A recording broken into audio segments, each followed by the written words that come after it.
বৌমা, বৌমা, দেখে যাও তোমার ননদের জন্য তোমার ননদ জামাই কি এনেছে। কি মা, কি এনেছে? স্বর্ণ দিয়ে দেখো, দুইটা চুড়ি করে দিয়েছে, কত সুন্দর, অনেক সুন্দর দেখায় না মা? এটা আপনার পছন্দ হয়েছে? হ্যাঁ, অনেক পছন্দ হয়েছে মা। এতে তো অনেক টাকা লাগছে। টাকা লাগলে তাতে কি, বউ রে স্বামী কিনে দিচ্ছে খুশি হইয়া, টাকা কামাই করি তো খরচ করার জন্য।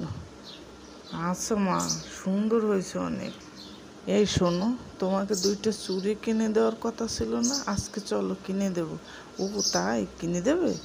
একটা কাজ করো, আজকে না আপার জন্য দুলাভাই দুইটা চুড়ি কিনেছে। ও ডিজাইন মার খুব পছন্দ হয়েছে, আমার জন্য নিয়ে আসলে ও ডিজাইন আমার মার খুব পছন্দ হবে। ও তাই, তুমি দেখেছো? হ্যাঁ দেখেছি। আচ্ছা, স্বর্ণর দোকানে গিয়ে তুমি বললেই ওই ডিজাইনের করে দেবে। আচ্ছা চলো। মা দেখেন, আপনার ছেলে আমার জন্য কি এনেছে। কি এনেছে? মা এই দেখেন, আপার চুড়ি দুইটা আপনার পছন্দ হয়েছিল না? আমার জন্য তেমন দুইটা আনছে। উমা, এই চুড়ি দুইটার তো অনেক দাম।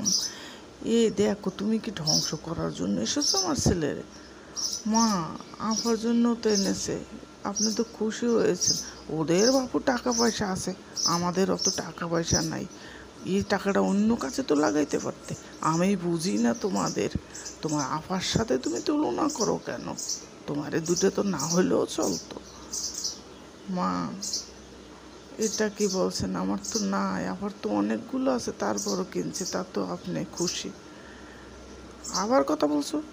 আসছে থেকে খালি টাকা খরচ করে আমার ছেলেকে দিয়ে।